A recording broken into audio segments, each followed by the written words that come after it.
de 1 a 10.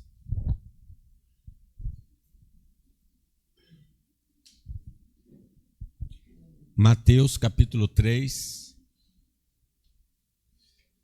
de 1 a 10.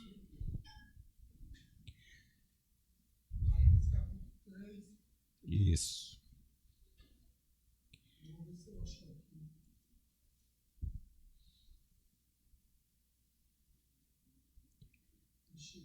Naqueles dias apareceu João Batista pregando no deserto da Judéia e dizia: arrependei-vos, porque está próximo o reino dos céus.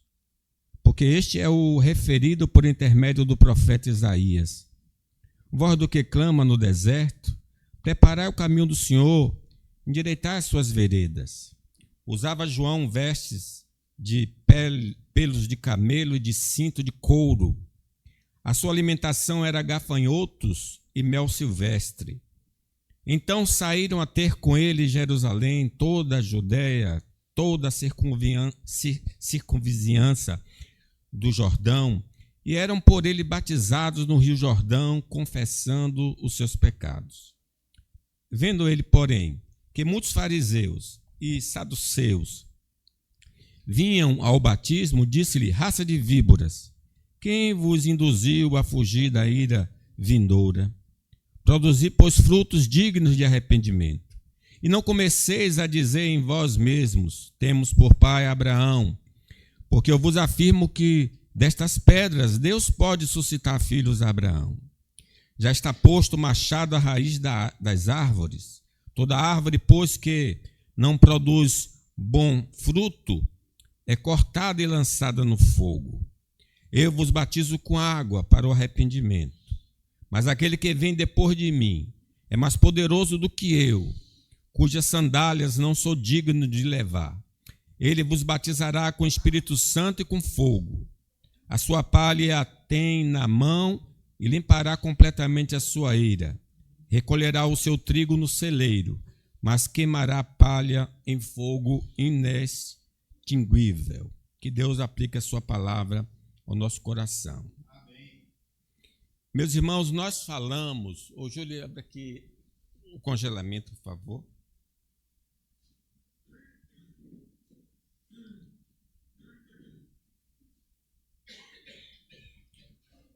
Nós falamos, começamos quinta-feira, a falar sobre os mensageiros do Rei Jesus. Nós somos os mensageiros do Rei Jesus. E em João, nesse capítulo, ele foi o mensageiro de Jesus. Nós vamos encontrar princípios que valem para a nossa vida também. Como ser um mensageiro eficaz do Senhor Jesus. Nós falamos na oportunidade que os mensageiros do Rei devem anunciar ao povo a mensagem ordenada pelo Senhor. Ele não só foi comissionado, chamado pelo Pai para ministrar a palavra, mas o Pai disse o que ele deveria pregar. Nós também, nós fomos chamados pelo Rei dos Reis, o Senhor dos Senhores. E o que ele nos ordenou pregar? Ide pelo mundo, pregar o evangelho a toda criatura. Então, nós já temos o conteúdo da mensagem que precisamos transmitir para os amigos, parentes e desconhecidos. Em segundo lugar, nós aprendemos que devemos demonstrar ao povo simplicidade. Devemos chamar a atenção para o evangelho e para Jesus, nunca para nós mesmos. O nosso papel é apontar para Cristo. Importa que Jesus cresça e que nós possamos diminuir. Nós vimos isso também. Nós ainda meditamos que devemos pregar ao povo o arrependimento para a vida. Nesse evangelho consta esse item: arrependei-vos, porque é chegado o reino dos céus. A palavra de Deus diz que todos pecaram e destituídos estão da glória de Deus. Todos, então, precisam reconhecer seus erros, reconhecer seus pecados e abandonar esses pecados e se voltarem para Deus. Foi assim que João Batista começou, e também o próprio Jesus, ele começou pregando o arrependimento. E, por fim, nós falamos na oportunidade que devemos advertir o povo que participar de uma cerimônia religiosa sem mudança de vida é inútil. Nas igrejas neopentecostais, a pessoa é batizada na hora. As pessoas que vão em igrejas neopentecostais, elas participam da ceia na hora. Mas é possível até que você tenha passado pelo conselho e está participando da ceia e foi batizado. Mas nós precisamos dar essa ênfase. O batismo não tem poder de salvar. A ceia não tem poder de salvar. Quem salva é só Jesus. Aí a ceia tem algum benefício e o batismo também traz um benefício. Na sequência, então, nós vamos ver agora que os mensageiros do Rei Jesus devem advertir o povo a não confiar na ascendência e tradição religiosa para a salvação. Leamos aí o versículo 9. E não comeceis a dizer entre vós mesmos: temos por pai Abraão, porque eu vos afirmo que destas pedras Deus pode suscitar filhos a Abraão. Meus irmãos, a transmissão do pecado é nos passada pelos nossos pais. Quando nossos pais se unem e nós fomos gerados, esse gerar faz com que o pecado passe para as demais gerações. Mas a transmissão do pecado é nos passada pelos nossos pais. Mas só teremos a fé em Cristo quando crermos em Jesus como nosso Senhor e Salvador. A transmissão do pecado passa dos pais para os filhos, mas a fé não passa. A fé não passa para os filhos. Os filhos precisam crer para serem salvos. Se os pais são salvos e o filho não crê, ele não será salvo. É preciso que o filho também invoque o nome do Senhor. Os pais crentes precisam ter consciência que seus filhos não nascem crentes, mas poderão se tornar ao passar pela experiência do novo nascimento. É incrível que nós achamos que porque estamos na igreja, porque nossos filhos estão na igreja, eles são crentes automaticamente. Não são. Eles estão mortos em delitos e pecados. Não é à toa que tem esses movimentos, Ana, Débora e tudo mais. Porque eles estão espantados porque os filhos não permanecem na igreja. Mas por que os filhos não permanecem na igreja? Porque eles nunca foram evangelizados. Os pais entenderam, por eles terem nascido no ambiente evangélico, eles já são evangélicos. Então, na igreja, a ênfase que se dá é a moral e a doutrina. Então, eles vão lá para o departamento infantil aprender moral e doutrina, mas eles não ouvem o evangelho, a necessidade do arrependimento no geral e aceitar Jesus como Senhor e Salvador. Então, eles passam crescendo, tendo conhecimento intelectual das doutrinas e de comportamentos que possam agradar a Deus. Mas Jesus disse a um homem que desde criança era na igreja e que era mestre de Israel. Ele disse: aquele que não nascer de novo não pode ver e não pode entrar no reino dos céus. Ele ficou assim, espantado, disse: como é que isso pode ser? E Jesus disse: você é o mestre e não sabe disso? Não adianta ser uma pessoa moralmente aceitável, não adianta ter conhecimento intelectual da verdade, você tem de nascer de novo, porque em Adão nós morremos. Então, nós precisamos passar pela nova vida, que é o Espírito Santo que opera. O Espírito sopra onde quer, ouve a sua voz, mas não sabe de onde vem, nem para onde vai. Os filhos dos crentes têm de compreender que só através da conversão deixam de ser bodes para se tornarem ovelhas de Cristo. Filhos de crentes, aprenda uma coisa: você ainda não é ovelha enquanto não aceitar Jesus como Senhor e Salvador. Pai, mãe, seu filho ainda não é ovelha enquanto não aceitar Jesus como Salvador. E se eles continuarem sendo bodes, o Senhor dirá aos que estiverem à esquerda: apartai-vos de mim, malditos, para o fogo eterno preparado para o diabo e seus anjos. Porque a mensagem de ser membro de uma família evangélica não prova nossa filiação divina, mas nossa posição religiosa. Você é de que igreja? Eu sou de igreja evangélica. Mas não quer dizer que aquela pessoa é de Jesus. Ela é da igreja presbiteriana, da batista, da metodista, mas não quer dizer que ela pertence a Jesus. Ela está bem próxima do céu, mas ainda não está no céu, porque não reconheceu os seus pecados. Então, claro que é bonito ter uma família, uma ascendência. O meu avô, meu bisavô, meu tataravô, todo mundo era crente, todo mundo da igreja presbiteriana. É maravilhoso, mas você ainda precisa se tornar crente.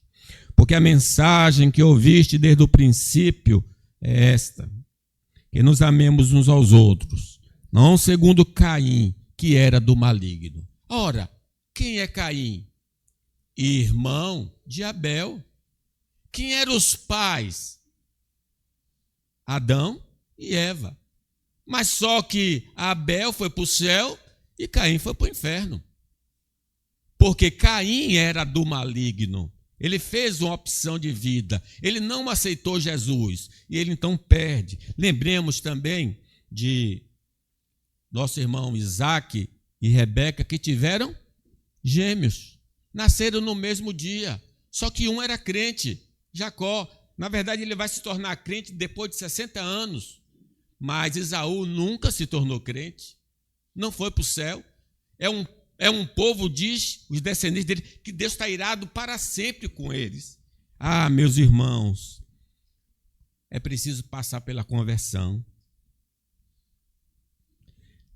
Ter o mesmo pai e mãe não nos dará acesso ao reino de Deus, a não ser que invoquemos o nome de Jesus para a nossa salvação.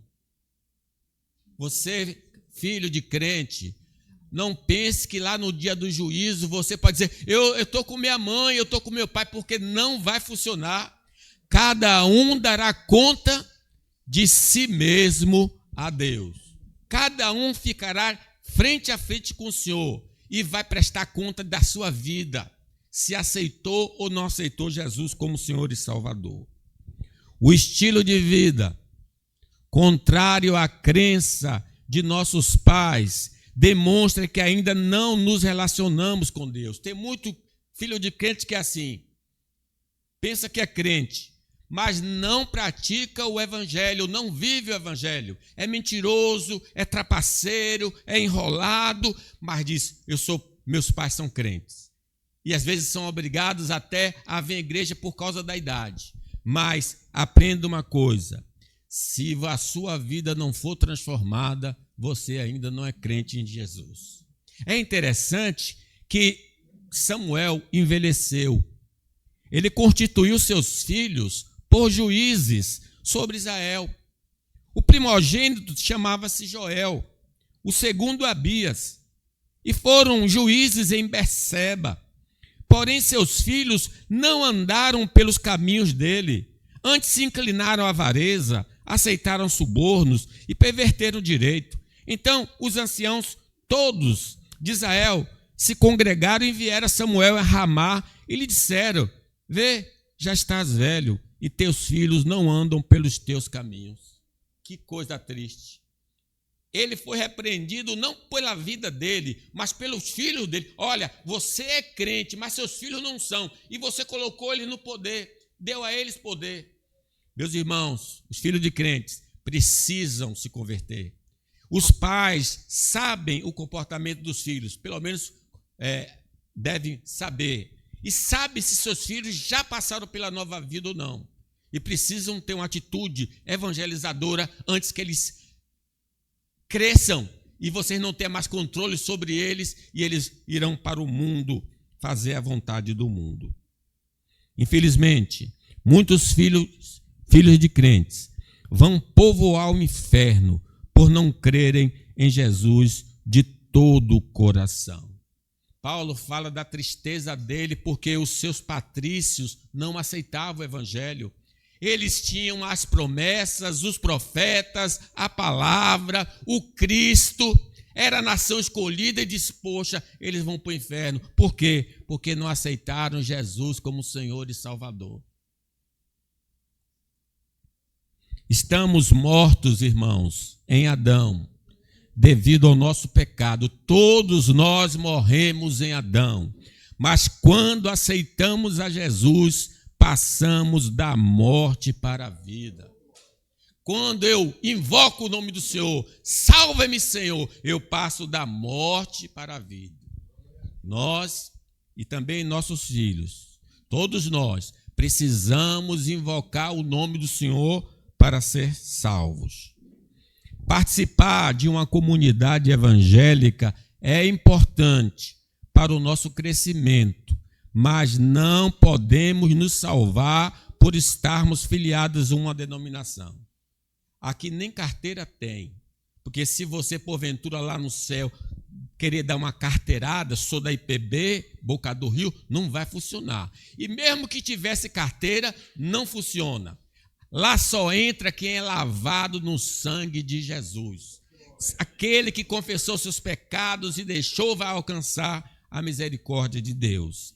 A experiência religiosa de uma família não é transmitida automaticamente a seus descendentes. Cada membro tem de ter seu próprio encontro com Deus. É isso que Davi disse a Salomão: conhece o Deus de teu pai. Jacó, lá naquele encontro, na escada que ele viu o anjo, ele fala assim, ele se dirige a Deus como o Deus do pai dele. Se o Deus do pai dele for com ele e abençoar, ele daria o dízimo de tudo. Ele não conhecia Deus. Ele sabia que era o Deus do seu pai, mas ainda não era o Deus dele. Ele nunca chama Deus do seu Deus. Só com 60 anos de idade ele vai ter uma experiência com Deus. Devemos então, irmãos, procurar sinais de uma vida regenerada pelo Senhor em nós e em nossa casa. Em vez de ficar vendo coisas secundárias, procura ver se há fruto do Espírito na vida do seu filho. Procura ver se ele mudou a linguagem. Procura ver se ele é honesto. Procura ver se ele crê de fato no Senhor Jesus. Seguindo, os mensageiros do Rei Jesus devem alertar o povo para o juízo divino contra os que professam falsamente o nome do Senhor. Lemos o 10? Já está posto o machado à raiz das árvores. Toda árvore, pois, que não produz bom fruto, é cortada e lançada ao fogo. Então, meus irmãos, aqui a importância é do dia do julgamento. Deus estabeleceu em sua agenda um dia do julgamento final e nós teremos de comparecer perante o tribunal de Cristo. Todos nós vamos comparecer ao tribunal do Senhor. E aí, ele tem um machado. E se a sua vida não produz fruto, o fruto do Espírito Santo, que é alegria, que é paz, que é paciência, que é domínio próprio, que é amor, se não há esse fruto na sua vida, a árvore será cortada e lançada no fogo. Os juízos temporários do Senhor, ao longo das Escrituras Sagradas, são evidências de que haverá um dia de juízo. Deus julgou o período do povo antediluviano, mandando as águas. Deus julgou Sodoma e Gomorra. Deus julgou Israel. Deus julgou o reino do norte e o reino do sul. Deus vai julgar todos os homens. Deus já anunciou e notifica a todos os homens que há de julgar o mundo com justiça através de um varão que destinou, ressuscitando ele dos mortos. Com a morte física cessa qualquer possibilidade de mudança do veredito divino a nosso respeito. A chance que nós temos de aceitar Jesus é hoje, é agora. Se ouvires a voz do Senhor, não endureçais o vosso coração, porque diz a palavra de Deus, ao homem está ordenado morrer uma só vez, e depois disso segue-se o juízo. Não há possibilidade de orações pelos mortos, não há possibilidade de missas pelos mortos. Se nós morrermos sem Cristo agora, não há mais esperança para nós. Iremos direto para a penitenciária eterna, aguardando o dia do julgamento final. Não haverá perdão no dia do juízo para quem não se arrependeu dos seus pecados durante a sua existência terrena. Por isso a convocação de Deus é: arrependei-vos, pois é chegado o reino de Deus. A transgressão que não foi punida em Cristo será executada contra o malfeitor. Se os seus pecados não foram jogados em Jesus, você será jogado no lugar de sofrimento eterno. Nesta vida, irmãos, temos a doce ilusão que a desobediência ao Senhor não tem penalidade alguma. Mas as Escrituras revelam a existência de juízos temporários e eternos aos transgressores. Não se iluda. De Deus não se zomba. Tudo que o homem plantar, ele vai colher. Podemos avaliar nossa declaração de fé pelos ensinos dos apóstolos e profetas nas Sagradas Escrituras, para termos conhecimento da nossa fé, se ela é falsa ou verdadeira. Está crendo corretamente? Sim, a fé, aquela pessoa que não crê que Jesus ressuscitou dos mortos, essa pessoa não pode ser salva. Se a pessoa não crê que Jesus morreu pelos seus pecados e ressuscitou para a justificação, essa pessoa não pode ser salva. Não é crer de qualquer forma, é crer conforme o ensino dos apóstolos e profetas. A maneira de nosso viver deve ser confrontada com a ética da Bíblia Sagrada, para sabermos se estamos aprovados ou reprovados pelo Senhor. Você tem andado de acordo com os 10 mandamentos? A lei de Deus, que é uma lei santa, uma lei pura: não matarás, não furtarás, não dirás falso testemunho, não tomarás o nome do Senhor teu Deus em vão. Lembra de santificar o dia do Senhor. Nós temos andado de acordo com a lei do Senhor? O fruto do Espírito estará presente na vida de um homem convertido pelo Senhor e confirmará o seu relacionamento com Deus. A prática de boas obras ordenadas por Deus em sua palavra testifica que somos filhos de Deus e não seremos lançados no fogo. Fruto do Espírito, você faz aquilo que é correto diante do Senhor? Você tem andado de acordo com a lei? Se você não tem feito isso, você ainda não nasceu de novo, ou você não vai entrar no reino de Deus, mesmo pertencendo à IPB Boca do Rio. Os que serão afastados eternamente da presença de Deus não conseguem provar a sua comunhão com o Senhor.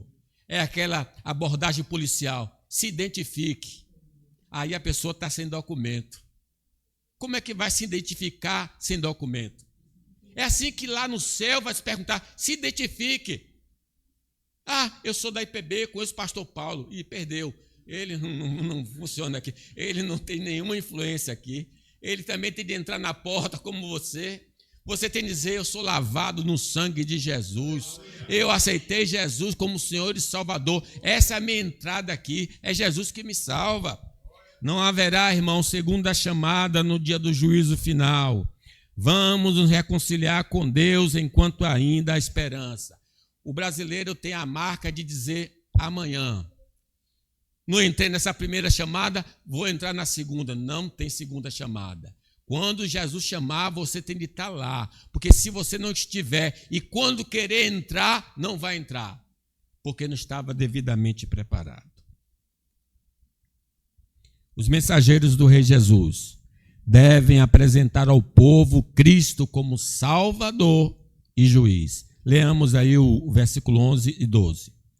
Eu vos batizo com água para arrependimento, mas aquele que vem depois de mim é mais poderoso do que eu, cujas sandálias não sou digno de levar. Ele vos batizará com Espírito Santo e com fogo. A sua pá ele a tem na mão e limpa completamente a sua eira. Recolherá o seu trigo no celeiro, mas queimará a palha em fogo inextinguível. Meus irmãos, Jesus é o único que pode perdoar os nossos pecados e nos livrar da segunda morte através da sua obra.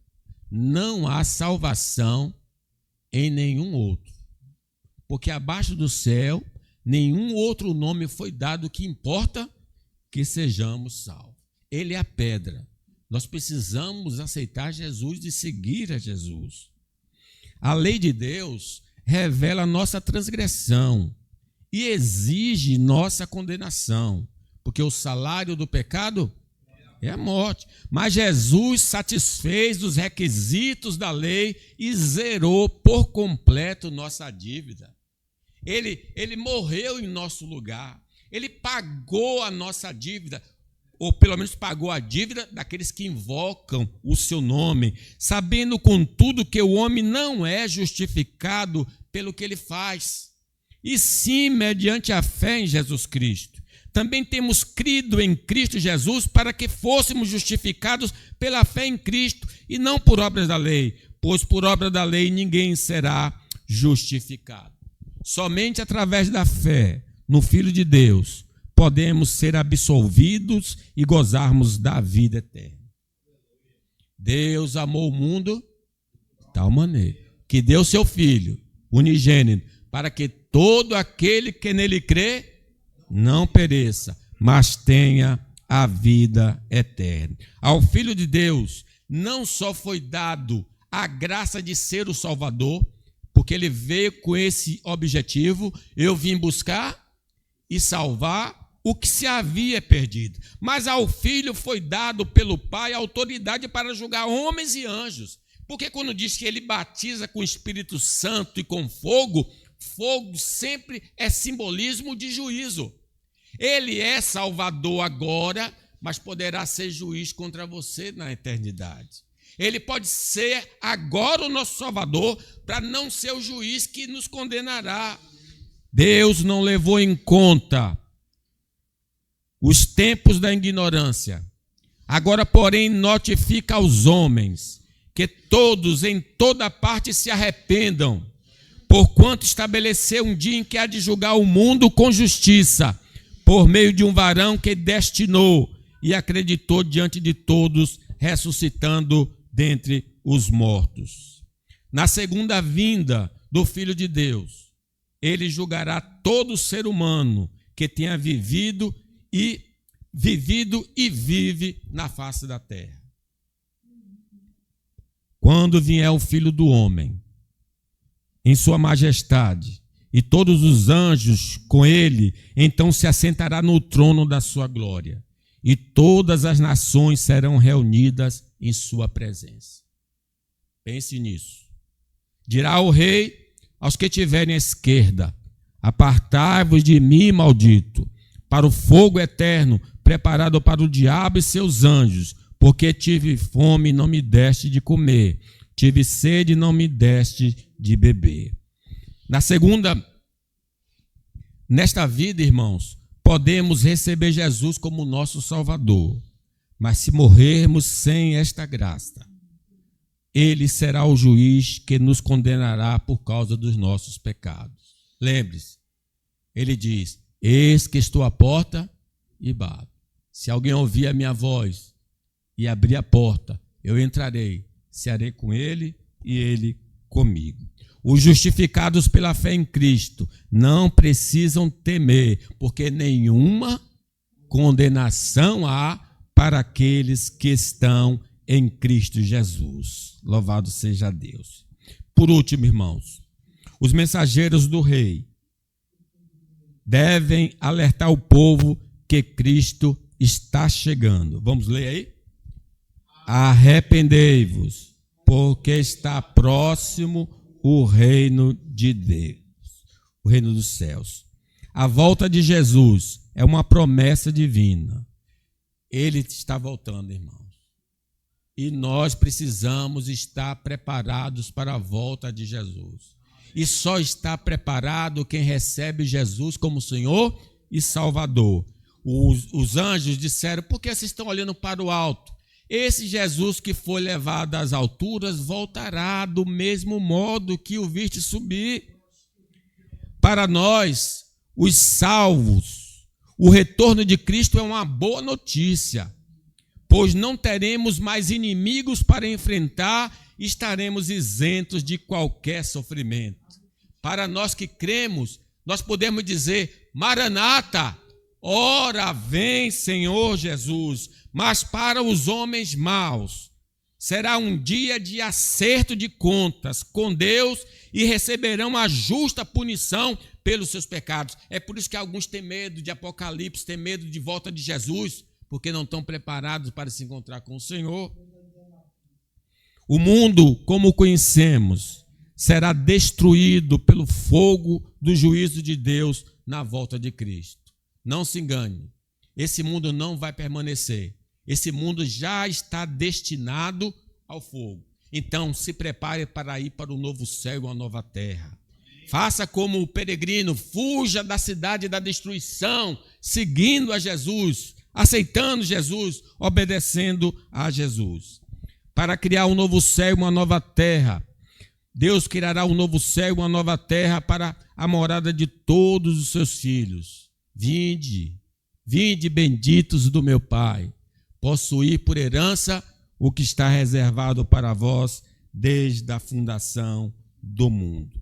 Meus irmãos, nós precisamos, em primeiro lugar, antes de sair para pregar, precisamos ter um encontro com Jesus. Precisamos aceitar Jesus. Não podemos confiar na igreja, não podemos confiar na ceia, no batismo, não podemos confiar porque a minha família já há muito tempo é da igreja. Não. Nós precisamos ter um encontro com Jesus, aceitá-lo como Senhor e Salvador. A partir de então, você prega o evangelho a toda criatura. Que Deus nos abençoe. Amém.